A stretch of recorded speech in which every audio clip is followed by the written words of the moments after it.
सभी क्रांतिकारी साथियों को आज फिर मेरा क्रांतिकारी इस्तकबाल स्वीकार हो। आज विभिन्न मुद्दों पर लाइव हूँ। थोड़ा टाइम लूँगा, समय लगेगा, लेकिन सुनिएगा ज़रूर, क्योंकि जितने भी मुद्दे हैं वो सारे मुद्दे आपसे जुड़े हैं। कहीं ना कहीं उन सारे मुद्दों से आप भी प्रभावित हैं। इसलिए या अगर अच्छा लगे आपको तो सुनिएगा। साथियों, राजनीति हो रही है, बढ़िया है, होनी चाहिए, हर देश में हो रही है, लेकिन हमारे देश में राजनीति का ये परिदृश्य अच्छा नहीं है। इस तरह नहीं होना चाहिए। अगर एक ही तरह की घटना हो रही है और उन दोनों घटनाओं में दो तरह के रिजल्ट, दो तरह की बातें अगर सामने आ रही हैं, तो इसका मतलब कहीं ना कहीं दोनों के बीच अंतर दिखाया जा रहा है। साथियों, शुरुआत युवाओं से करते हैं। दोस्तों, रोजगार एक बहुत बड़ा मुद्दा है अपने देश में। आज बेरोजगारी इस कदर है जिसका कोई हिसाब नहीं है, और राजनीति करने वाली पार्टियां, जो सत्ताधारी दल हैं, ये कहते हैं कि हम रोजगार दे रहे हैं। क्या मनरेगा में जॉब कार्ड बनवा देना ही रोजगार कहलाता है? दोस्तों, कल आपने देखा होगा यूपी टेट का पेपर लीक हो गया। ऐसे तमाम पेपर 2017 से, जब से ये सरकार बनी है, तब से कम 20 पेपर ऐसे हैं जो लीक हो गए। जरा आप सोचिए कि 2017 से जो बच्चे तैयारी कर रहे थे, जो एग्जाम देने की कोशिश लगे थे, जो चाह रहे थे कि कहीं ना कहीं उनकी जो मेहनत है वो फलीभूत हो, उनको नौकरी मिले, उनके घर का जो फिनेंशियल स्ट्रक्चर है वो मजबूत हो। लेकिन आप विचार कीजिए कि ये जो पेपर लीक होते हैं, ये होते कैसे हैं? जिनको जिम्मेदारियां दी जाती हैं सकुशल पेपर को सेंटर पर पहुंचाने की, उसके देखभाल की, देखरेख की, पेपर को बनवाने की, क्या सबसे बड़ी जिम्मेदार ये नहीं है? मुझे लगता है कि जो सालवर गए उनसे बड़े जिम्मेदार इस पेपर लीक के वो हैं जिनको इस पेपर की जिम्मेदारी दी जाती है। पहले उन पे कार्रवाई होना चाहिए, उनको तुरंत बर्खास्त करना चाहिए नौकरी से। कितनी दूर दूर से बच्चे एग्जाम देने जाते हैं। ठंड का मौसम है, लोग कहते हैं कि ठंड जब शुरुआती दौर में होती है, वो ठंड अगर किसी को लग जाए तो वो जीवन भर परेशान रहता है। ये वही समय है, ठंड की शुरुआत है, और ऐसी ठंड में बच्चे बसों से, गाड़ियों से, दो चक्के से जाते हैं वहाँ पेपर देने। कितनी दूर दूर जाते हैं, और जब पेपर में बैठते हैं तो पता चलता है कि पेपर लीक हो गया है। दोस्तों, युवाओं को सोचने की जरूरत है कि आखिर उनका रोजगार क्यों जा रहा है। साथियों, ये सरकारें हमेशा कहेंगी कि हम रोजगार दे रहे हैं, वैकेंसी निकालेंगी, लेकिन जब मनसा नौकरी देने की हो तब ना। जब मनसा नौकरी देने की नहीं रहेगी तो पेपर कहीं ना कहीं से लीक हो जाएगा, लीक करवा दिया जाएगा, ताकि नौकरी ना देना पड़े, ताकि लोग आर्थिक रूप से कमजोर बने रहें, लोग आर्थिक रूप से संपन्न ना हो सके। इसलिए ये सरकारें परीक्षाओं की तिथि घोषित करेंगी, वैकेंसियां निकलवाती हैं, लेकिन वो वैकेंसी कभी पूरी नहीं होती। बहुत सारी नौकरियां, पढ़े लिखे लोग हैं, आप लोग सोशल मीडिया इस्तेमाल कर रहे हैं, आप लोगों को जानकारी होगी, न्यूज़ देखते होंगे, पेपर पढ़ते होंगे, आप लोगों को जानकारी होगी कि किस किस तरह से पेपर जो है लीक होते हैं और क्या कार्यवाही होती है। अब यूपी टेट का पेपर 1 महीने बाद होगा, 1 महीने बाद होगा तो 1 महीने बाद रिजल्ट आएगा, और जनवरी में ही आचार संहिता लग जानी है। क्या नौकरी पूरी हो पाएगी? क्या लोगों को नौकरी मिल पाएगी? सोचिए आप लोग, ये कल का ताजा मुद्दा है। सभी प्रतियोगी परीक्षा की तैयारी कर रहे विद्यार्थियों से, दोस्तों से, मित्रों से, युवाओं से, बहनों से, भाइयों से ये मेरा अनुरोध है कि जिस पीड़ा को आप बर्दाश्त कर रहे हैं, उस पीड़ा को आने वाले चुनाव में याद रखिएगा। और वो जो कहते हैं ना कि गरम लोहे पर हथौड़ा मार दिया जाए, तो उस समय चुनाव का समय जो है गरम लोहा होता है, उस पे हथौड़ा मारेंगे, तब जाके जिस तरह का आकार उसे देना चाहेंगे वो उस आकार का बनेगा। दोस्तों, 2022 का चुनाव ही आपके लिए गरम लोहे की तरह है, उस पर अपनी पीड़ा का हथौड़ा मारना है, ताकि जो भी सत्ता में आए उसको ये एहसास हो कि युवा जिधर घूमेगा सत्ता में वही आएगा, और युवाओं की बात अगर नहीं सुनी जाएगी, जो नजरअंदाज करेगा युवाओं को, वो हमेशा सत्ता से बेदखल होता रहेगा। दोस्तों, हमारे प्रदेश में ऐसे ऐसे हालात हैं, क्या बताऊं आपको। अभी कुछ दिन पहले ही एक राष्ट्रवादी, राष्ट्रभक्त पार्टी के राष्ट्रीय प्रवक्ता, बहुत बड़े नेता कहे जाते हैं, क्या उनके अंदर बुद्धि नहीं है, उनके अंदर विवेक नहीं है?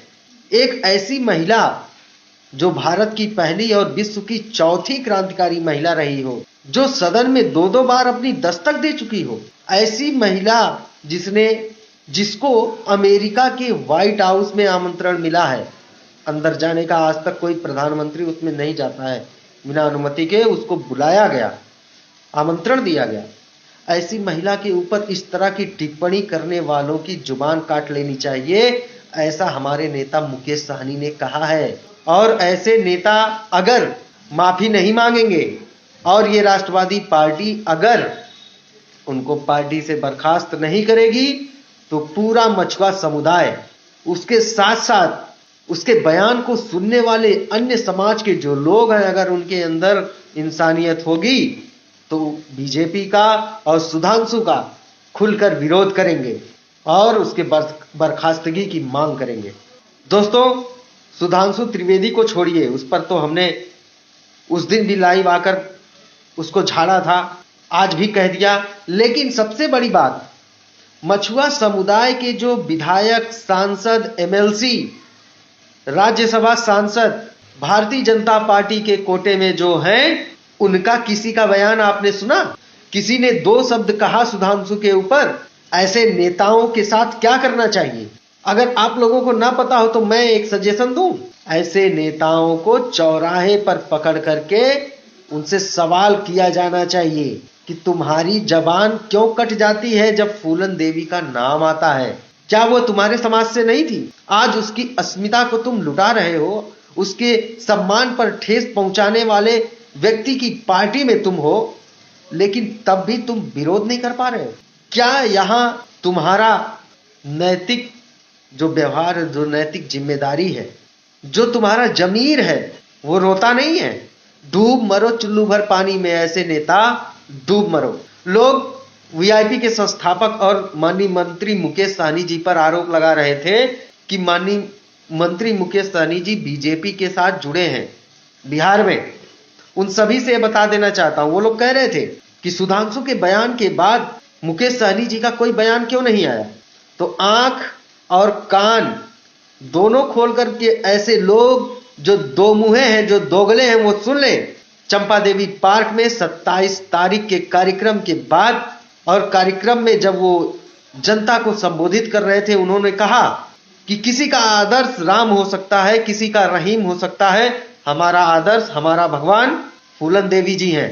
ऐसी महिला के ऊपर अगर कोई अभद्र टिप्पणी करेगा, कोई अशोभनीय बात करेगा, तो उसकी जबान काट ली जाएगी। किसी में हिम्मत है? वो तो एनडीए के गठबंधन में है बिहार में, उसके बावजूद उन्होंने इतने कड़े शब्दों का इस्तेमाल किया है। कोई और है क्या नेता? एक नया उत्तर प्रदेश का जो एमएलसी बना है, उसके जवान से भी कोई सुना कुछ? उसके जो समर्थक हैं, उनको भी चुल्लू भर पानी में डूब मरना चाहिए। पोस्टरबाजी करते हो फूलन देवी के सम्मान में निषाद पार्टी मैदान में। अरे हमारे माननीय मंत्री जी ने जो बातें कही है उस पे हम लोग अमल कर रहे हैं, नहीं तो तुम्हारी धज्जियां उड़ा देते। उन्होंने कहा ना कि यदि डॉक्टर संजय और निषाद पार्टी बीजेपी के साथ गठबंधन में जा रही है तो पहले आरक्षण लागू करा दे, उसके बाद बीजेपी के साथ वो जाए। अगर आरक्षण नहीं लागू होता है तो कम से कम 50 सीटों पर गठबंधन करे और अपने सिंबल पर लड़े, तब वीआईपी और मुकेश सहनी की पूरी टीम उनका सहयोग करेगी उत्तर प्रदेश में। क्या ऐसा करने की हिम्मत है? नहीं है। अरे जो अपने समाज की महिला की अस्मिता पर सवाल उठाने वाले व्यक्ति के खिलाफ दो शब्द नहीं बोल सकता, वो ऐसा कुछ कर पाएगा? हमें तो नहीं लगता। अगर आपको लगता है तो कमेंट करके बताइए, और मेरी ये बात भी वहां तक पहुंचा दीजिए कि जितने बीजेपी के सिंबल पर समाज के नेता, सांसद, विधायक, एमएलसी, राज्यसभा सांसद बने हैं, जिला पंचायत सदस्य बने हैं, जिला पंचायत अध्यक्ष बने हैं, प्रधान बने हैं, बीडीसी बने हैं, उन सभी से मैं ये कहना चाहूंगा कि ऐसी पार्टी से तत्काल इस्तीफा देकर के अलग हो जाओ जो तुम्हारे महापुरुषों का सम्मान ना करे। और अगर सुधांशु त्रिवेदी माफी नहीं मांगता है, अपना बयान वापस नहीं लेता है, तो हम सड़कों पर उतरेंगे। अभी भी समय है उसके पास। सड़कों पर उतरेंगे, पुतला दहन करेंगे और शव यात्रा निकालेंगे। तुम्हारी शव यात्रा तुम्हारे जिंदा रहते आंखों के सामने तुमको दिखाई दे जाएगी। माफी मांग लो, अभी भी समय है। प्रदेश की हालात, जो हमारे समाज के ऊपर इतना अत्याचार हो रहा है, उसका आकलन आप करिए। 1 महीने के अंदर बागपत, शामली, सहारनपुर, कश्यप समाज लोगों के कितने लोगों की हत्याएं हुई हैं, किसी को जानकारी है? बागपत जिले में हत्या हुई कश्यप समाज के व्यक्ति की, सहारनपुर रोड पर हत्या हुई, शामली में 3 समाज के लोगों की हत्या हुई। नेता पहुंच रहे हैं, आश्वासन दे रहे हैं, लिखित आश्वासन भी दे रहे हैं, 5 बीघा जमीन देंगे, 5 लाख रुपया देंगे, 24 घंटे के अंदर देंगे। लेकिन 24 घंटे क्या, 24 दिन हो गए। 24 दिन हो गए, ना तो जमीन का पट्टा मिला, ना उनको मुआवजा मिला, ना कोई सरकारी नौकरी मिली, कुछ भी नहीं, जीरो। और हत्या करने वाले कौन? ये राष्ट्रवादी पार्टी हिंदू मुस्लिम का खेल खेलती है, लोगों को बहकाती है। हत्या करने वाले जाट हैं, ब्राह्मण हैं, ठाकुर हैं। मैं किसी समाज पे टिप्पणी नहीं कर रहा, लेकिन हत्या करने वाले जो भी समाज के लोग हों, चाहे वो जनरल के हों, चाहे ओबीसी हो, चाहे एससी हो, चाहे एसटी हो, चाहे मुस्लिम हो, उनको सलाखों के अंदर होना चाहिए। और यदि 1 महीने में आप ऐसे लोगों को गिरफ्तार नहीं कर पा रहे हो, इसका मतलब आपकी कानून व्यवस्था फेल है। आपसे प्रदेश नहीं संभल रहा है योगी जी, छोड़ दीजिए इस प्रदेश की बागडोर, छोड़ दीजिए, आपसे नहीं हो पाएगा। जातिवाद है ये, जातिवाद कैसा? अगर यही कोई पिछड़े समाज का नेता नहीं, समाज का बेटा या व्यक्ति नहीं होता, कोई जनरल कैटेगरी या सामान्य कैटेगरी का व्यक्ति की हत्या हुई होती, तो उसको 5 लाख नहीं 50 लाख रुपया भी मिलता, जमीन भी तुरंत मिल जाती, घर के किसी सदस्य को नौकरी भी मिल जाती। ये जातिवाद नहीं है तो क्या है? उदाहरण के तौर पे देख लीजिए, ये जो एक तिवारी की हत्या हुई थी और कई लोगों की हत्याएं हुई जो सामान्य वर्ग से आते थे। ये दोहरापन क्यों है भाई? अगर जातिवाद की कुंठित मानसिकता से आप ग्रसित हो तो उससे बाहर निकलो, और यदि आप जातिवादी हो तो आपसे ये प्रदेश कभी नहीं संभलेगा और पूरी पार्टी से पूरा देश नहीं संभलेगा। विचार कीजिए आप लोग इस पे। किसी मुद्दे पर ये सरकार पास है? हर जगह हर मुद्दे पर फेल है। दुख होता है कि हम ऐसे प्रदेश में हैं। कल कई सारे वीडियो देखने को मिले जिसमें जो बच्चे एग्जाम देने गए थे वो रो रहे थे, जैसे ही उनको पता चला कि परीक्षा कैंसिल हो गई, पेपर लीक हो गया, बच्चे रोते हुए बाहर निकल रहे थे। दोस्तों, हमें आपको ये समझने की जरूरत है, ऐसा विकल्प तैयार करने की जरूरत है जो आपको रोजगार दे, आपकी सुरक्षा के लिए तत्पर रहे, आपके हक अधिकार की लड़ाई के लिए वो हमेशा आवाज उठाए। ऐसे नेता को मुख्यमंत्री बनाइए, ऐसे नेता को सदन में भेजिए, पढ़े लिखे लोगों को विधानसभा में भेजिए, पढ़े लिखे लोगों को संसद में भेजिए, तभी वह कुछ सोच पाएंगे। जो लोग फूलन देवी को ऑफिशियल डकैत कह रहे हैं, उनसे पूछना चाहता हूं कि अपनी पार्टी के गिरबान में झांको। तुम्हारी पार्टी में सैकड़ों लोग गैंगस्टर जैसी धाराओं से पीड़ित हैं, उनके ऊपर गैंगस्टर जैसी धाराएं लगी हुई हैं, अपराधी हैं वो लोग। पहले उनको बाहर करो। है हिम्मत? प्रदेश और देश संभालने की बात करते हो, राष्ट्रवाद की बात करते हो और जनता को हिंदू मुस्लिम में लड़ाते हो, जाति धर्म में उलझाते हो ताकि जो वास्तविक मुद्दे हैं उनसे जनता भूल जाए, रोजगार ना देना पड़े। महिलाओं की सुरक्षा कहां गया? बहुत सारे नारे आते थे महिलाओं के सम्मान में, बीजेपी मैदान में, बहुत हुई महंगाई की मार। अब की बार मोदी सरकार, क्या महंगाई कम हो गई? आप संतुष्ट हैं, खुश हैं? क्या आपकी आमदनी बढ़ी? अगर आमदनी बढ़ती तब महंगाई बढ़ती तो समझ में आता है, लेकिन आमदनी बढ़ी नहीं, केवल महंगाई बढ़ी। जो आदमी 400 रुपए कमाता था आज से 10 साल पहले, 5 साल पहले, एक दिन में वो आराम से अपने परिवार का एक दिन का भरण पोषण कर सकता है।